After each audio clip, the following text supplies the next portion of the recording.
Le të barazojmë ekuacionin e neutralizimit të hidroksidit të bariumit me acid fosforik. Fillojmë duke barazuar atomet e metalit. Janë 3 atome barium në anën e djathtë të ekuacionit dhe vetëm një në anën e majtë, kështu që e rrisim numrin e molekulave të hidroksidit të bariumit në 3.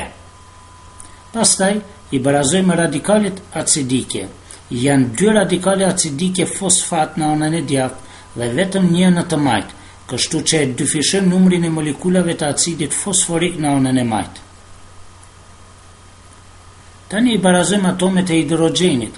I numërojmë atomet e hidrogenit në anën e majtë të ekuacionit. 3 herë 2 është e barabar me 6 dhe 2 herë 3 është e barabar me 6, pra 6 dhe 6 na japin një shumë prej 12 atomesh hidrogen në anën e majtë, kurse janë vetëm 2 atome hidrogen në anën e djathtë. Prandaj shtojmë numrin 6 përpara molekulës së ujit, kështu që kemi numrin e njëjtë atomeve të hidrogenit në të 2 anët e ekuacionit. Ne kemi formuar një ekuacion kimik të barazuar.